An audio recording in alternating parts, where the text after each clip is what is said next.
반갑습니다. 허명 목사입니다. 사람들은 내 힘으로 살고 나의 지혜로 살며 돈의 힘으로 살고 배경으로 산다고 합니다. 그러나 하나님의 사람들은 하나님을 의지하고 성령의 힘을 의지해서 산다고 고백합니다. 교회는 성령의 힘으로 살겠다는 사람들이 모인 곳입니다. 나를 찾아오신 성령을 모시고 순종하고 살게 되면 변화된 삶, 열매 있는 인생으로 변화됩니다. 성부, 성자, 성령은 삼위일체 하나님이신데 예수님께서 성령을 선물로 보내주시겠다고 약속하셨습니다. 예루살렘을 떠나지 말고 내게서 들은 바 아버지께서 약속하신 것을 기다리라. 너희는 몇 날이 못되어 성령으로 세례를 받으리라. 주님의 약속을 믿고 한 곳에 모여서 열심히 기도할 때 성령이 임하시는 체험을 하였고 이때부터 교회가 탄생되었습니다.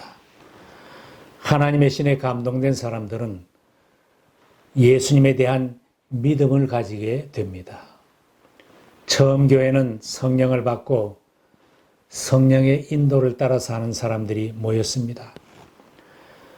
성령으로 사는 사람들이 되었을 때 사도들이나 성도들은 세상이 감당하지 못할 능력의 사람들로 변했습니다. 연약한 사람, 평범한 사람들에게 주님이 보내주신 성령이 임할 때 권능의 사람들로 바뀌어졌습니다. 숨어 지내던 제자들에게 성령이 임했을 때 그들은 겁도 없이 큰 길로 달려 나갔습니다. 자신이 그리스도인이라고 고백할 뿐만 아니라 주님이 분부하신 명령을 수행하기 위하여 아낌없이 재산과 생명까지도 내어놓는 용기 있는 전도자들로 바뀌어졌습니다. 구약 시대에도 하나님이 쓰는 하나님의 사람들은 성령에 감동된 사람들이었습니다. 이집트의 노예로 팔려갔던 요셉은 하나님의 신에 감동된 하나님의 사람이라고 바로가 말했습니다.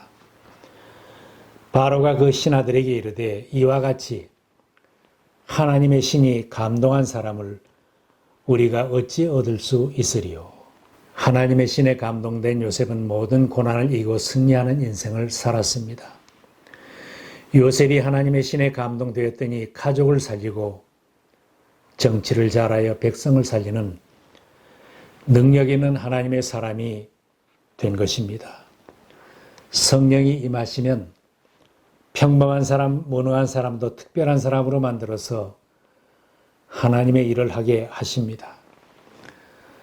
성령 받은 신앙인은 바울처럼 예수 믿고 내가 변했노라고 고백할 수 있습니다. 나의 별난 성격과 모습을 그대로 드러내면서 내 능력으로 무엇인가 이루려고 해도 이룰 만한 일은 별로 없습니다. 그러나 성령이 변화시킨 하나님의 사람이 되고 성령이 주시는 권능을 받으면 하나님의 힘으로 일하는 사람이 됩니다. 하나님의 안목과 힘으로 세상을 보고 살아가는 온전한 제자들이 될 수 있습니다. 성령의 사람이 될 때 세상을 이기며 죄를 이기며 하나님의 영광을 드러내며 사명자로 살 수 있습니다. 내 인생을 내 마음대로 살아가고 내가 세운 계획대로 내 힘으로만 살아가려고 한다면 육체의 열매밖에 드러날 것이 없습니다. 음행과 더러운 것과 호색과 우상 숭배와 술수와 원수 맺는 것, 분쟁과 시기와 분냄과 당지는 것, 불리함과 이단과 투기와 술취함과 방탕함, 이런 것들입니다. 성령이 나에게 임해서 성령이 나를 움직이는 인생이 돼야 복된 인생입니다. 교회와 사회, 나라도 내 마음대로 움직이고 사람의 뜻만을 모아 움직인다면 무능하게 전락할 것입니다. 무능한 사람들, 별난 사람들이 모여서 추한 모습밖에 드러날 것이 없습니다. 그래서 바울 사도는 누구든지 그리스도의 영이 없으면 그리스도인이 아니라고 했습니다. 성령은 우리를 찾아오셔서 우리들을 감동시켜 예수님을 믿게 하고 우리들의 삶을 하나님의 뜻대로 살도록 인도해 주십니다.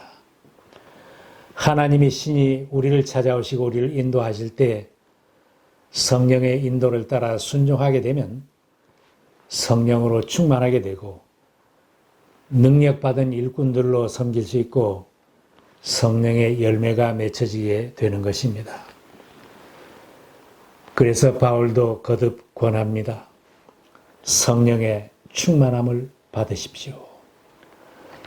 그러나 성령께서 내 인생을 인도해 주시려고 하는데 그를 따라 순종하지 않고 여전히 내 마음대로 살면 성령을 슬프게 하고 성령을 소멸하게 됩니다. 그래서 바울은 에베소 교인들에게 편지하면서 하나님의 성령을 슬프게 하지 마십시오 권고했습니다. 하나님의 자녀인 성도들은 삶 속에 죄가 침투하면 성령을 슬프게 하는 것입니다. 바울은 권고합니다.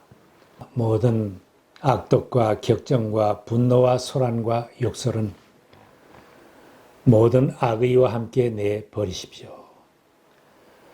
하나님을 기쁘시게 하는 자녀로 살려면 버리라고 한 것을 과감하게 버려야 합니다. 음행과 방탕한 것, 우상 숭배, 마술, 원수 맺는 것, 다투고 시기하는 것, 분열, 분파, 술 취하는 것 이런 것들은 좋은 열매가 맺힐 수 없습니다. 성경은 과감하게 버려야 할 것들이라고 지적합니다. 죄가 성령을 근심하게 하면 성령은 깨달음을 주시고 회개하도록 인도하십니다. 사람들은 죄를 지적해도 죄를 인정하지 않고 죄명을 약화시키거나 남의 탓으로 돌리려고 합니다. 바울이 권고합니다. 성령을 소멸하지 말며 예언을 멸시하지 말고 범사에 헤아려 좋은 것을 취하고 악은 어떤 모양이라도 버리라. 먼저 회개하고 성령의 인도하심을 따라 사는 삶 속에는 성령의 9가지의 열매가 맺혀진다고 했습니다. 성령의 열매는 사랑과 기쁨과 화평과 인내와 친절과 선함과 신실과 온유와 절제입니다. 성령의 열매는 성령의 인도를 따라 살면 누구에게나 이런 열매가 똑같이 맺혀질 수 있습니다. 성령의 열매 맺는 길, 성령의 인도를 따라 사는 길이 있습니다. 하나님의 뜰에 심겨지고 뿌리를 내린 좋은 나무가 되면 좋은 열매가 맺혀집니다. 성경은 성도들을 과목에 비유했습니다. 의인은 종려나무처럼 우거지고 레바논의 백향목처럼 높이 치솟을 것이다. 주님의 집에 뿌리를 내렸으니 우리 하나님의 뜰에서 크게 번성할 것이다. 늙어서도 여전히 열매를 맺으며 진액이 넘치고 항상 푸르를 것이다. 매 주일마다 하나님께 예배드리며 믿음이 잘 자라나는 사람은 성령의 열매, 믿음의 열매들이 맺혀집니다. 젊어도 열매가 있고 늙어도 열매가 있습니다. 시절을 쫓아 아름다운 열매가 풍성하게 맺혀집니다.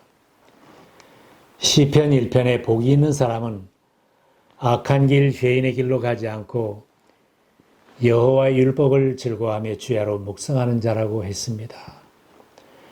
이렇게 사는 사람은 시냇가에 심은 나무가 시절을 쫓아 열매를 맺고 잎이 살철 푸른 것처럼 하는 일이 다 형통할 것이라고 했습니다. 교회는 주님의 정원입니다. 잠시라도 떠나지 않고 말씀을 잘 배우고 적용하며 뿌리를 깊게 내리면 열매 맺는 인생을 사는 가장 확실한 길입니다. 그리고 좋은 나무가 되어야 합니다. 예수님께서 말씀하셨습니다. 좋은 나무마다 아름다운 열매를 맺고 못된 나무가 나쁜 열매를 맺나니 좋은 나무가 나쁜 열매를 맺을 수 없고 못된 나무가 아름다운 열매를 맺을 수 없느니라. 좋은 열매를 맺으려면 먼저 좋은 나무가 되어야 합니다. 본래 사람들은 들포도나무같이 좋은 열매를 맺을 수 없는 존재들입니다. 들포도가지 같은 우리들이 좋은 나무가 되려면 참 포도나무신 예수 그리스도에게 확실하게 접붙임을 받아야 합니다. 우리 각자의 본성은 별나도 예수님에게 붙은 가지만 되면 누구나 좋은 나무로 변할 수 있고 좋은 열매가 맺혀지게 됩니다.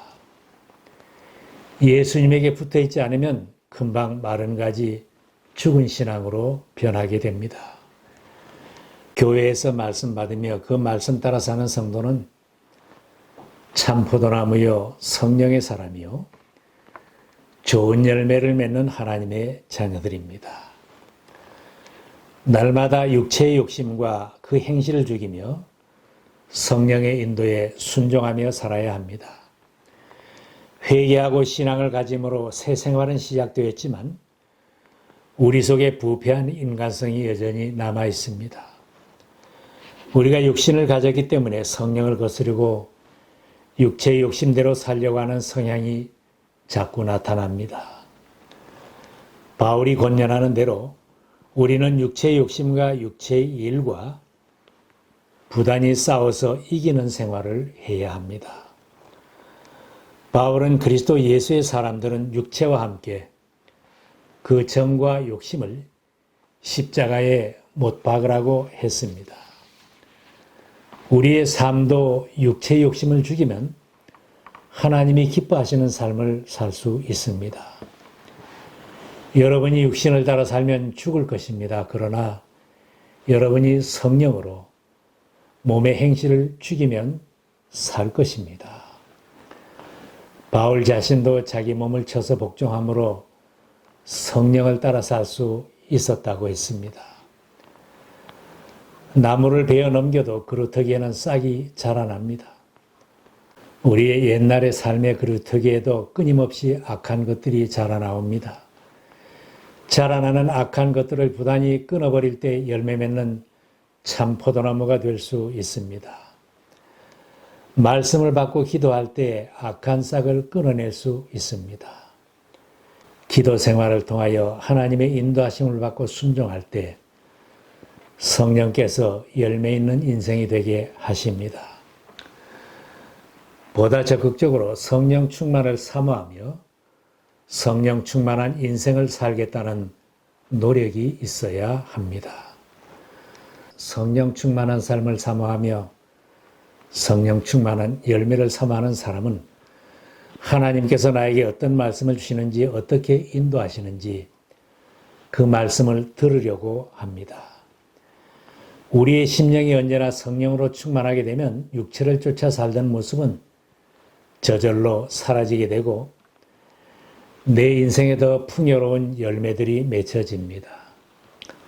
하나님과의 관계에는 사랑과 기쁨과 화평의 열매로 맺혀집니다. 다른 사람과의 관계에서는 인내하며 친절하며 선한 열매가 맺혀집니다. 나 자신에게도 신실하며 온유하며 절제하는 열매들이 맺혀집니다. 성령 충만을 받으려면 내 속에 있는 세상적인 것들을 몰아내고 비워야 합니다. 세상적인 것에 노예가 되어 있고 내 속에 더러운 것으로 가득 차 있으면 성령 충만을 받을 수 없습니다.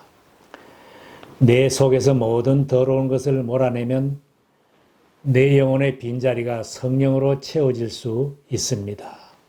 우리 몸은 하나님과 우리 안에 계신 성령을 모시고 있는 성전이라고 말씀합니다. 여러분의 몸은 여러분 안에 계신 성령의 성전이라는 것을 알지 못합니까? 여러분은 성령을 하나님으로부터 받아서 모시고 있습니다. 성령이 내 속에서 나를 지배하면 성령의 사람이 되는 것입니다. 내 속에 계시는 성령의 인도와 지시에 항상 순종하겠다는 노력은 내 편에서 해야 할 일입니다. 회개하라면 회개하고 용서하라면 용서하고, 사랑하라면 사랑하고, 인내하라면 인내하고, 절제하라고 하시면 절제하고, 전도하라면 전도하는 순종의 삶이 성령 충만한 삶이고 열매 있는 인생입니다. 우리의 심령이 언제나 성령으로 충만하게 유지되면 육체의 욕심으로 사는 것은 저절로 사라집니다. 주님, 오늘 우리들의 삶이 성령 충만하게 하옵소서. 나의 삶이 성령님을 모시고 순종하는 삶이 되게 하옵소서. 기도하면서 능력 있는 하나님의 사람들로 거듭나고 구원받은 삶, 성령의 열매가 풍성하게 맺혀지는 아름다운 삶이 되시기를 기원합니다.